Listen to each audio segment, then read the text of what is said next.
नमस्कार, जय हिंद। आप देख रहे हैं भारत तक का खास शो मित्र देश और मैं हूं आयुष। आज का हमारा विषय बेहद अहम है, वैश्विक राजनीति में भूचाल लाने वाला है और भारत की सैन्य शक्ति को नई दिशा देने वाला है।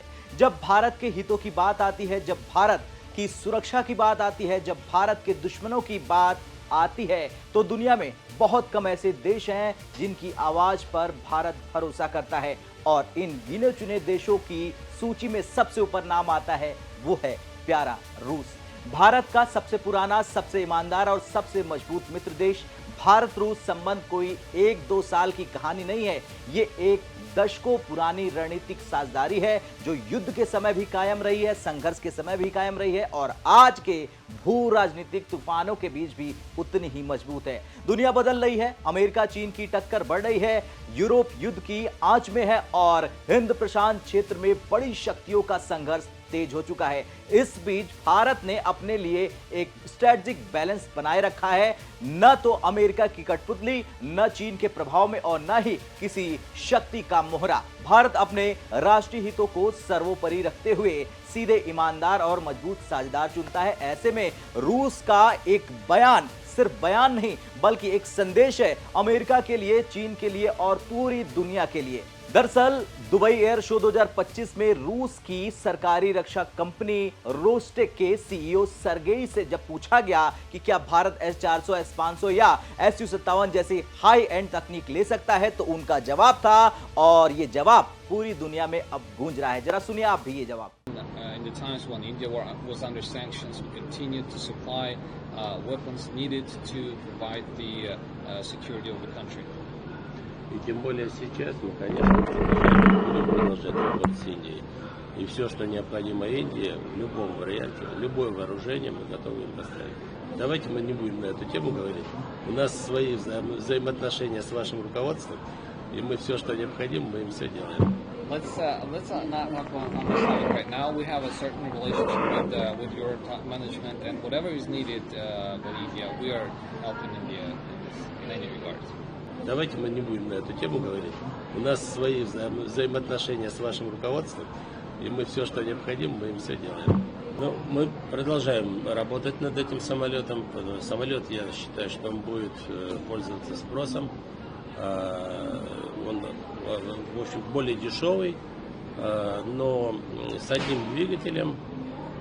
Я думаю, что вооружение у него будет достаточно для того, чтобы обеспечить все, что необходимо для и на уничтожение целей воздушных, и уничтожение наземных целей. Но с точки зрения эффективности, цена-качество, я думаю, что он будет неплохим. Но для того, чтобы сделать, нужно время. Мы его показали здесь, тогда это был макет. Но нужно время для того, чтобы довести уже до полетного, значит, чтобы уже мог летать. So basically, the aircraft is we're working on development. Still working on development of this aircraft. It's a lighter version with one engine, which can carry enough of the weapons and ammunition, being capable of fulfilling different missions, defeating the aerial and the ground targets.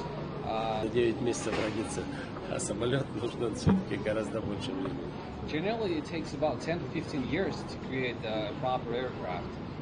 It hasn't passed much of the time since the time when we introduced this model, and it's not that fast to build an aircraft. You can have a baby born in 9 months, but the aircraft will take a little longer than that.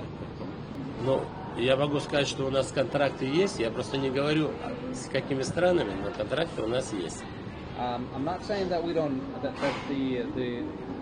get the materialized contracts from the results of the Dubai Air Show exhibition. I'm just not telling you with which countries we would have the contracts. Ну, у нас такой задачи не стоит, чтобы полностью 100% заменить F-35 Су-57. Это же дело вкуса. Если кто-то хочет приобрести F-35, пожалуйста, пусть приобретает. У нас своя машина, свои качества, свои там достижения. Кому-то больше нравится наш самолет, кому-то нравится американский.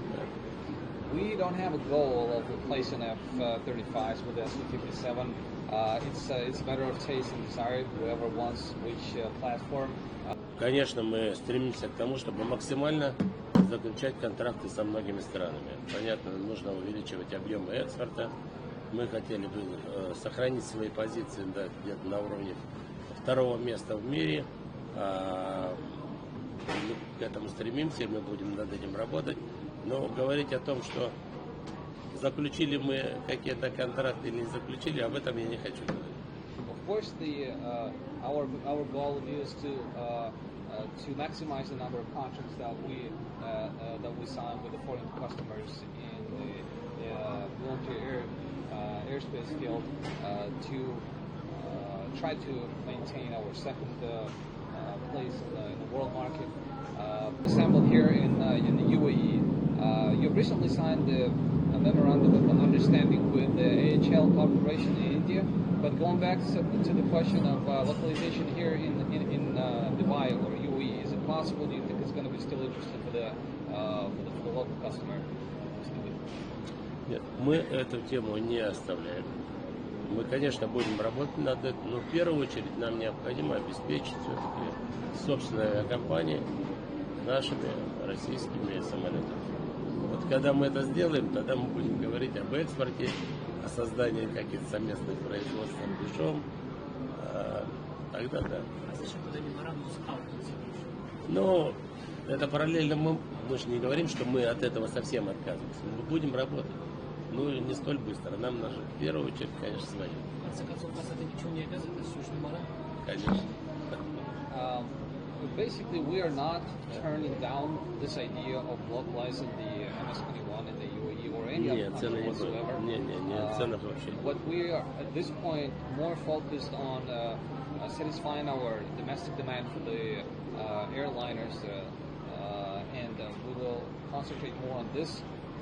दरअसल ये वही Sergei हैं जिनके एक बयान से पूरी रक्षा industry में हलचल मच जाती है, और इस बार भी यही हुआ। ये बयान इतना बड़ा है क्योंकि ये बयान सिर्फ किसी छोटे हथियार या फिर ट्रक टैंक के सहयोग का नहीं है। ये बयान है S-400 air defence system, S-500 missile shield, Su-57 steel fighter jet, high grade AI, AES radar और इंजन तकनीक, भारत में प्रोडक्शन, फुल टेक्नोलॉजी ट्रांसफर और भविष्य के कॉम्बैट एयर प्रोग्राम। यानी कि रूस भारत को सिर्फ हथियार नहीं दे रहा, रूस भारत को शक्ति, तकनीक और सामरिक बढ़त भी दे रहा है। ऐसी तकनीक जो दुनिया के सिर्फ 2 से 3 देशों के पास है, और यही कारण है कि अमेरिका भी डरा हुआ है और चीन भी बेचैन हो चुका है। लेकिन यहां पर एक बड़ा सवाल यह उठता है कि आखिर भारत को क्या चाहिए और क्यों चाहिए? क्योंकि रक्षा सहयोग कोई शौक नहीं होता, यह जरूरत से पैदा होता है, खतरे से, भू राजनीतिक समय से और प्रतिद्वंदी शक्तियों की नीयत से। सबसे पहले जानते हैं कि क्यों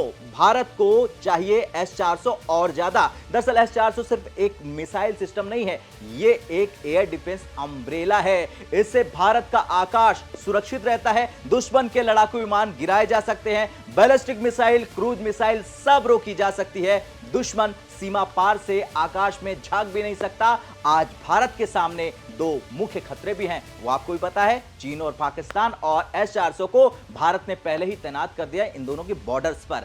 ऑपरेशन सिंदूर के दौरान इस सिस्टम ने अपना दम दिखाया, यानी भारत अब किसी भी हवाई खतरे को 10 से 400 किलोमीटर की दूरी पर नष्ट कर सकता है, और यही कारण है कि चीनी वायुसेना इस सिस्टम से सबसे ज्यादा डरी हुई है। अब बात करते हैं S-500 की। यह सिस्टम दुनिया में सिर्फ 2 देशों के पास है, रूस और चीन। भारत तीसरा देश बन सकता है, और यह अमेरिका को भी पसंद नहीं आएगा। क्यों? क्योंकि S-500 हाइपरसोनिक मिसाइलें भी गिरा सकता है, 600 किलोमीटर से ज्यादा रेंज है, स्पेस में जा रही बैलिस्टिक मिसाइल को भी इंटरसेप्ट कर सकता है, और यह असल में एक एंटी स्पेस वेपन है। अगर भारत को S-500 मिल गया तो भारत दक्षिण एशिया का एकमात्र ऐसा देश बन जाएगा जो हाइपरसोनिक हथियारों के खिलाफ बचाव करने वाला हथियार अपने घर सुरक्षित रख पाएगा। चीन ये नहीं चाहता है और अमेरिका भी यही नहीं चाहता है, क्योंकि इस हथियार से भारत क्षेत्रीय सैन्य संतुलन का लीडर बन जाएगा और दोनों की आंखें खटक जाएगी। अब आते हैं शो के सबसे चर्चित हिस्से पे, Su-57 steel fighter jet.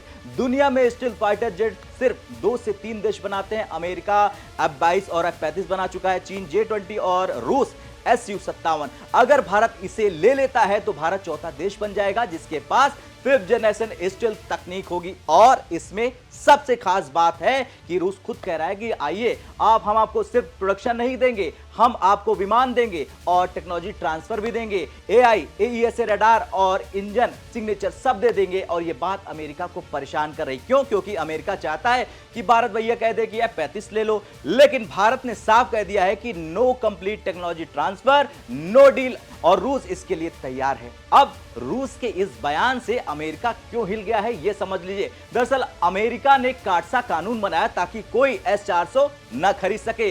Bharat ने खरीद लिया खुले चुनौती के साथ। अमेरिका कुछ नहीं कर पाया। अब अगर भारत S-500 और Su-57 ले लेता है तो अमेरिका के लिए ये 3 बड़े झटके साबित हो जाएंगे। भारत रूस के साथ टेक्नोलॉजी पार्टनर बन जाएगा। अमेरिका भारत को हथियार बेच नहीं पाएगा। हिंद प्रशांत में अमेरिका की रणनीति कमजोर हो जाएगी और इसके बाद भारत किसी पर निर्भर नहीं रहेगा। एक और बात, अमेरिका चाहता है कि भारत चीन के खिलाफ युद्ध में उसका पार्टनर बने, लेकिन भारत किसी का मोहरा नहीं बन सकता है। अब चीन का डर 3 बातों पर है। पहला, S-400, S-500 जो चीन की एयर पावर पूरी तरह से ब्लॉक कर देगा, लद्दाख, अरुणाचल कहीं भी घुसपैठ करना असंभव कर देगा। दूसरा है Su-57 जिससे J-20 की बढ़त पूरी तरह खत्म हो जाएगी, चीन की स्टील डोमिनेंस टूट जाएगी। तीसरा, टेक्नोलॉजी ट्रांसफर जिससे भारत रक्षा उत्पादन में आत्मनिर्भर बन जाएगा। फिर अकेला चीन एशिया का हथियार दिग्गज नहीं रहेगा। और हाल ही में हुए ऑपरेशन सिंदूर में S-400 की तैनाती ने दिखा दिया कि भारत सिर्फ खरीदार नहीं, भारत एक कॉम्बैट रेडी एयर पावर है। रूस ने भी इसे देखा और उसी के बाद भारत को S-500 और Su-57 का ऑफर और भी तेजी से आगे बढ़ गया है। और पुतिन अगले महीने खुद भारत आ रहे हैं और ये मुलाकात सामान्य मुलाकात नहीं होगी मोदी जी के साथ, बल्कि एक गेम चेंजर मुलाकात होगी। बैठक के 5 एजेंडे होंगे। पहला, Su-57 की फुल ट्रांसफर ऑफ टेक्नोलॉजी। दूसरा, S-500 पर औपचारिक डिस्कशन। तीसरा है ज्वाइंट फाइटर इंजन डेवलपमेंट और चौथा है हिंद महासागर में संयुक्त सुरक्षा ढांचा। पांचवा है रूस Bharat high tech defence industrial zone. ये फैसले एक साथ होने का मतलब है कि भारत 2030 तक दुनिया का सबसे एडवांस रक्षा निर्माणकर्ता देश बन जाएगा। ये सिर्फ भारत रूस की जीत नहीं, ये एशिया की शक्ति संरचना का बदलाव है। खैर, कुल मिलाकर आज भारत दुनिया की उन ताकतों में शामिल हो चुका है जो युद्ध नहीं चाहती, लेकिन अगर समय आए तो युद्ध खत्म कर सकती है। S-400 ने भारत की बादशाहत की शुरुआत की थी। अब Su-57 और S-500 भारत की रक्षा तकनीक को एक नई ऊंचाई देने जा रहा। आज के एपिसोड का सबसे महत्वपूर्ण संदेश यही है कि भारत अब वैश्विक राजनीति का रिस्पॉन्स नहीं, भारत निर्णय कर रहा है। भारत उठ चुका है, भारत बढ़ चुका है और अब भारत को कोई रोक नहीं सकता। रूस का भरोसा, भारत की ताकत और दुनिया का सम्मान, ये सिर्फ मौजूदा समय की कहानी नहीं, ये आने वाले 100 वर्षों का भविष्य है। अंत में मैं आपसे सवाल पूछना चाहता हूं कि पुतिन को भारत का आप दोस्त मानते हैं या फिर ट्रंप को? कमेंट में जरूर बताएं। कल फिर से मिलते हैं मित्र देश के नए एपिसोड के साथ। तब तक के लिए जय हिंद, जय भारत।